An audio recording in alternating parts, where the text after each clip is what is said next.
The lights of my brand new house flickered on, illuminating empty walls, untouched wine glasses, and a dining table set for 12 people who never showed up. My hands trembled as I held the phone, my father's voice still echoing in my head, "We need to talk. Now." Not congratulations. Not even curiosity about the house I had bled years of savings for. Just that sharp, commanding tone. My name is Emily Carter. And from wherever you're watching this, stay with me, because this is the story of how I learned that blood doesn't always mean family. Tell me, have you ever been treated like a stranger in your own family? I had spent months planning this night. I envisioned laughter in my kitchen, my nieces running through the hallway, the smell of my mom's apple pie warming the new oven. Instead, silence swallowed me whole. They weren't sick. They weren't stuck in traffic. No, they had chosen. Every single one of them chosen to skip my housewarming.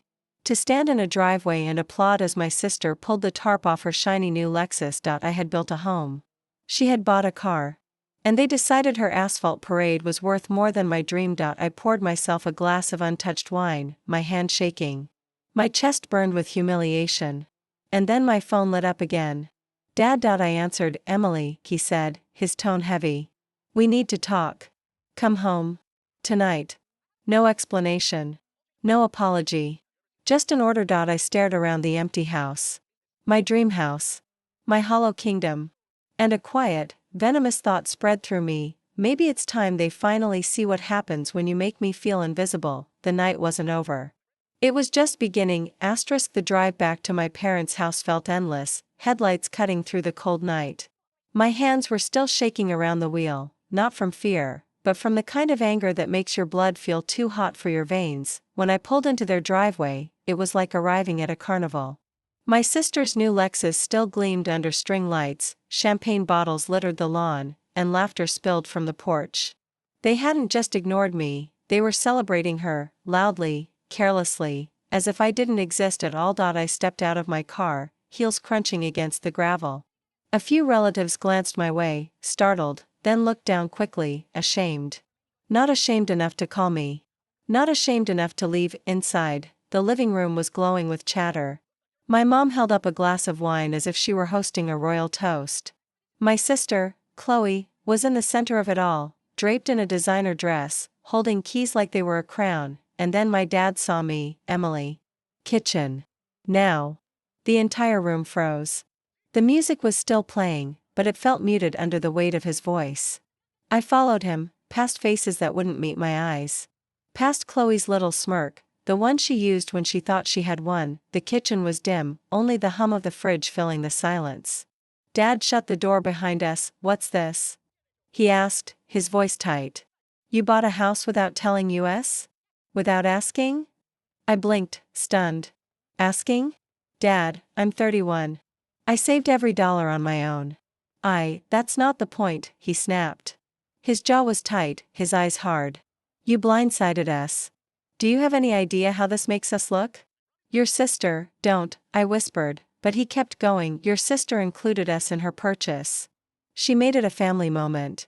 You just disappear and come back with a house. Like you don't need anyone. Like we're nothing to you." My chest hollowed. Like we're nothing to you. The irony cut so deep I could barely breathe. They had chosen a car over me, chosen Chloe's shallow moment over my life's milestone. And yet somehow, I was the one being accused of betrayal. I swallowed hard, forcing calm into my voice. I didn't think I needed permission to live my life. He leaned closer, his voice low. "You want to play independent? Fine. But don't expect us to drop everything and applaud when you shut us out." The words seared into me, leaving scars that would never fade. I walked out of that kitchen without another word. Past Chloe's smug grin. Past my mother's tight, fake smile. Past my family, who had already decided who deserved the spotlight, and as I stepped back into the night, my heart pounded with a dark, quiet vow: if they wanted to treat me like a stranger, I'd show them exactly what a stranger can do. The night air bit into my skin as I left their house. But the burn in my chest was hotter than the cold could ever touch. My car door slammed shut with a force that startled even me. My fingers clenched the steering wheel, knuckles pale. As my sister's laughter rang out behind me, muffled through the walls but sharp enough to slice. That sound haunted me all the way home. When I walked back into my house, my dream house, it no longer felt like mine. The echo of their absence lingered in every room, a phantom crowd of laughter that never came. The plates I'd set out looked pathetic now, mocking me. My mother's favorite wine sat unopened, untouched, just like me. I sank onto the couch, staring at the ceiling. Rage and sorrow twisted together inside me, a storm too big for my body. They hadn't just skipped my housewarming, they had erased me, and Chloe. She reveled in it. That night, as the silence of my empty house wrapped around me, a seed took root. It wasn't born from hatred, not yet. It was born from clarity. I finally saw it. My family had never been a family. Not really. They had been an audience, and Chloe was their star. I was the understudy they never wanted, the shadow in the wings. Well, shadows have a way of creeping in where light doesn't reach. The days that followed confirmed everything I felt. My phone stayed silent, no apology, no visit, not even a lazy text. When I finally scrolled through Facebook, I saw their smiling faces plastered everywhere. Pictures of Chloe's car lined my feed. My parents beaming, my uncles raising champagne flutes, my nieces perched on the hood like it was a throne. Caption after caption read, "So proud of you, Chloe." Not one word about me. Not even a whisper that I existed. I deleted the app, but their erasure didn't weaken me. It sharpened me. I spent the next week pouring myself into my new home, painting walls, arranging furniture, building the life I wanted. Every brushstroke was an act of defiance. Every nail I hammered was a reminder, I built this alone. And they can't take it from me, but deep down, I knew it wasn't enough, because Chloe wasn't just basking in their attention. She was feeding off my absence, using it as proof that she was the good daughter, the one who shared, who included, who belonged, and me. I was their cautionary tale. That thought ignited something inside me. If they wanted a story, I would give them one. But it wouldn't be the story they expected. It started small. A plan forming in the quiet hours of the night. Not vengeance yet, strategy. I knew my sister's weaknesses, her vanity, her obsession with appearances, her need to stay on top, and I knew my family's weakness too, money, respectability. Image. I lay awake, staring at the ceiling, whispering to myself in the dark, they took my celebration. I'll take their peace. And for the first time in years, I smiled. By the second week in my new house, the sting of betrayal had hardened into something sharper. I wasn't just hurt anymore. I was focused. I spent my evenings walking through the quiet rooms of my home, floorboards creaking under my feet, whispering my plan like a mantra. Every great act of revenge starts with patience. And patience was something I'd had to learn my entire life, waiting for recognition that never came. Waiting for love that was rationed and conditional. Now it was their turn to wait. The opportunity came faster than I expected. One Thursday night, my phone buzzed. A text from Chloe. "Hey sis, can you help me out? I need some advice about refinancing." I stared at the screen, the irony dripping like venom. The same sister who hadn't even sent me a congrats was now coming to me, because I worked in real estate, because I understood mortgages, because she needed something. I typed back, "Of course. Come by the house. Not my housewarming you skipped, not the house you ignored. Just, come." When she arrived, her perfume hit me before she even stepped inside. Expensive, overwhelming, the kind that lingers in the air like arrogance. She strutted through the doorway like she owned it, scanning the walls, the decor, the hardwood floors. "Wow," she said, her voice flat but her eyes hungry. "This is nice. Smaller than I expected, though."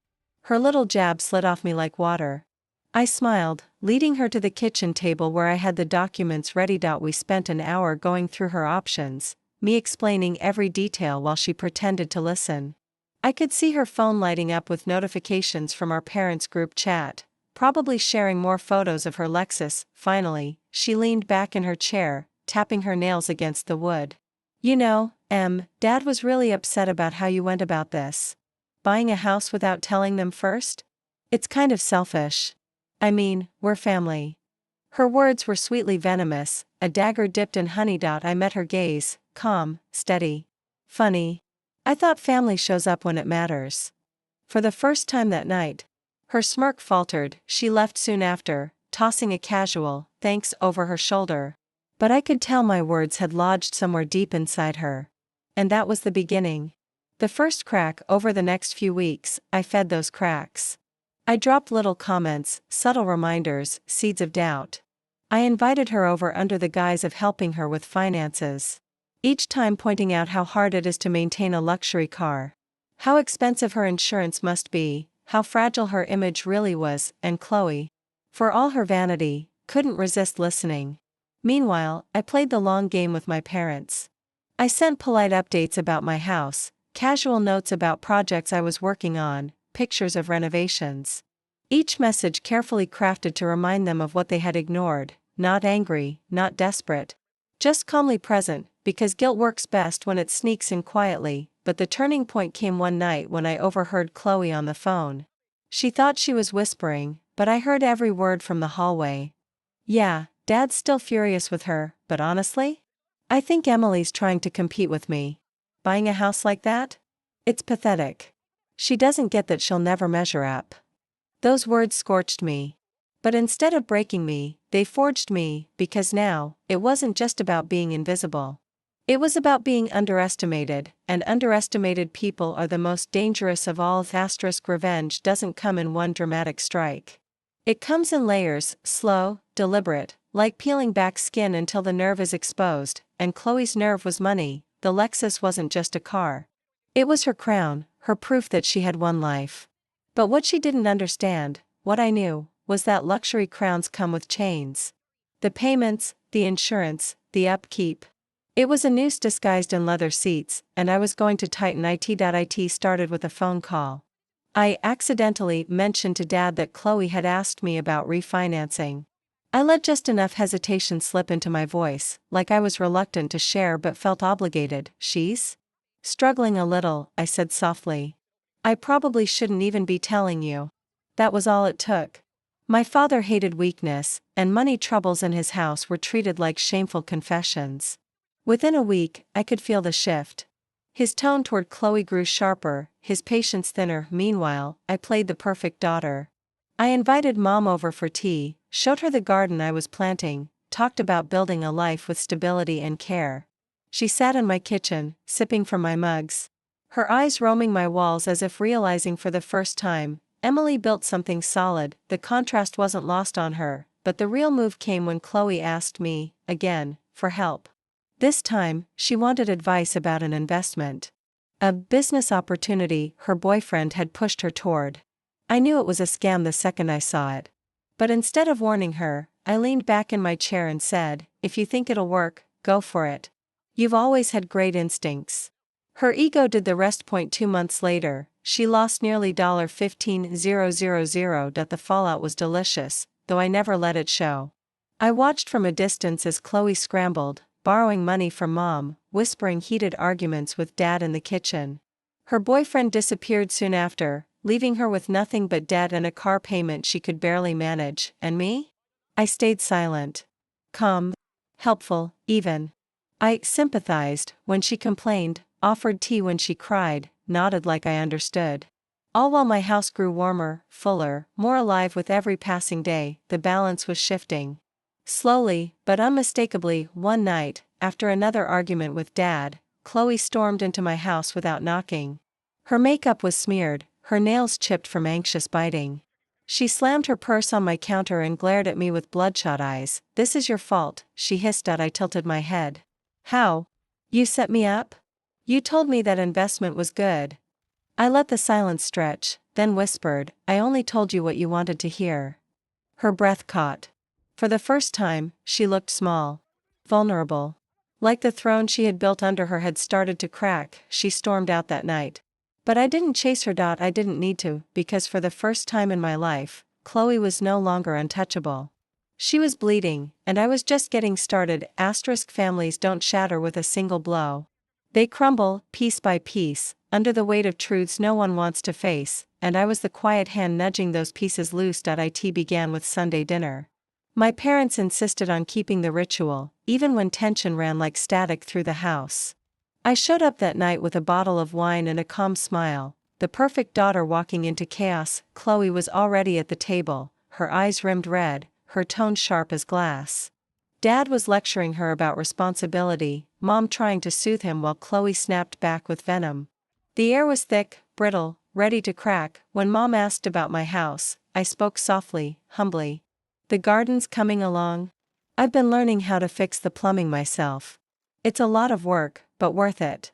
Their eyes lit up, proud, admiring. For once, the spotlight wasn't on Chloe, and she couldn't stand it. Of course she's doing fine, Chloe scoffed, stabbing at her food. She doesn't have real expenses. No car, no kids, no life outside those walls. Dad's jaw tightened. A house is more than walls, Chloe. It's responsibility. Stability. Something you should be learning by now. The silence that followed was suffocating. I sipped my wine and let it hang, let Chloe stew in it. Let my parents see the comparison with their own eyes. That was the night the cracks became visible. Over the next weeks, I fed them. Carefully. Subtly. I offered to host family brunches at my place, warm, welcoming gatherings where everyone left smiling. I cooked, I decorated, I created memories. And each time, Chloe wasn't there. Sometimes by choice, sometimes because no one invited her. The exclusion grew naturally, organically. I didn't push. I just opened my doors wider while hers closed. One night, Mom lingered after a dinner at my place. She walked slowly through my living room, fingers brushing the bookshelves, the photographs on the wall. Her voice was quiet when she finally spoke. You've really made this house a home, Emily. Something in her tone broke me. It wasn't just pride. It was regret. I wanted to scream. Where was this pride when I begged for it as a child? Where was this love when I needed it most? But instead, I just smiled, because revenge tastes sweeter when it's slow. Meanwhile, Chloe unraveled. Her debt grew heavier, her Lexus sat unused in the driveway, and whispers spread among our relatives about her reckless choices. She had been the star for so long, now she was the cautionary tale. One evening, as I was watering the plants in my yard, Chloe pulled up, headlights glaring, her face pale in the darkness.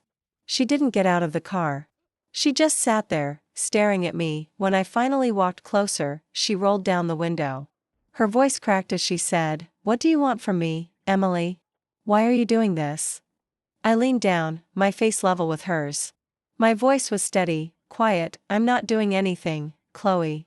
You are." Her eyes filled with tears she refused to shed. She slammed the car into reverse and sped off, leaving tire marks on the street. I stood there in the glow of my porch light, my heart pounding. For the first time, Chloe wasn't just bleeding. She was drowning, and the tide was still rising. The breaking point didn't arrive with fireworks. It came quietly, like a house already on fire finally giving way to ash. It was a Saturday morning when my phone rang. Mom's voice, frantic, shaky. "Emily? It's your sister. She's in trouble. Please come." I drove over, my stomach tight, my mind calm. Trouble. Chloe had lived her life dodging consequences, protected by applause. But now, there was no applause left. Only the echo of her own mistakes. When I arrived, the house was chaos. Chloe was in the living room, mascara smeared down her cheeks, bills scattered like fallen leaves across the floor. She was pacing, muttering, her hands trembling as if they couldn't hold on to reality anymore. "I can't," she gasped. "I can't do this. They're going to take the car. They're going to take everything." Dad stood stiff in the corner, his face carved from stone. Mom wrung her hands, looking from Chloe to me like I was the only one who could save her, and in that moment, the roles had shifted. The golden daughter was crumbling. The forgotten one was standing tall. Chloe collapsed onto the couch, clutching her hair. "Emily, please. You're good with this stuff. Help me. Just tell me what to do." Her voice cracked like a child's. For a second, I saw the little sister I'd once protected. The girl I'd shared secrets with before the world decided she was worth more. But then I remembered. The empty table in my house. The laughter they gave her instead of me. The words she whispered when she thought I wasn't listening. "She'll never measure up." I walked slowly to the couch, crouching in front of her. My voice was soft, deliberate. "Chloe? Sometimes you can't be saved from yourself." Her eyes widened, filling with fresh tears. "So that's it? You're just going to let me drown?" I tilted my head. "You didn't think twice about leaving me alone in my house that night. You didn't care if I drowned." Silence. The words hung heavy between us, undeniable. Dad finally spoke, his voice sharp. Emily, that's enough. She's still your sister. I turned to him, my eyes steady. And I'm still your daughter. But you only remember that when it's convenient. His face darkened, but he had no words. Mom whispered, please? We just need peace. Peace? That word felt like a joke.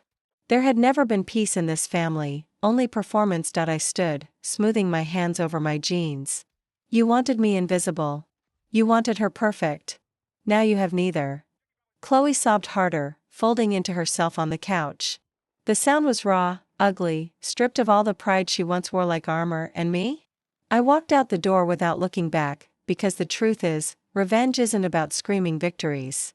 It's about leaving your ghosts behind, and making sure they feel the cold when you're gone. That night, as I stood in my quiet, glowing house, I realized something. The family that once erased me now needed me. And I no longer needed them, but I wasn't finished. Not yet, the final act was still waiting. Poetic justice isn't loud. It doesn't need to be. It arrives like a final page turning, like the last chord of a song, inevitable, complete. The call came 3 weeks later. My father again, his voice no longer sharp, but hollow. Emily? We're selling the car. Chloe can't keep up. She's moving back in with us for a while. Things aren't good. For years, I had waited for this, the moment Chloe's throne would crumble. And now it was here, not with flames, but with silence. I didn't offer sympathy. I didn't offer solutions. I just said, I hope she learned something from it. And hung up. That night, I hosted another dinner. Not for them. For me. My house was filled with friends, neighbors, people who had chosen to be there, not out of obligation, but because they wanted to. Laughter echoed against my walls, the table crowded with food and warmth. I raised a glass and looked around at the faces that lit up my home. And for the first time, I realized, I wasn't invisible anymore. Not because my family finally saw me, but because I had stopped needing their eyes to matter. The poetic justice wasn't in Chloe's downfall. It was in my rise. The next morning, I stood on my porch, coffee in hand, watching the sun spill across my yard. My phone buzzed with a message from Mom. We'd love to come see the house. Maybe this weekend? I stared at the screen, a small smile tugging at my lips. They wanted an invitation to what they once ignored. They wanted to walk through the doors they never bothered to enter, and I would let them. But not as my judges. Not as my captors. As guests, because this was my house. My life. My story, and for once, I was the one writing the ending.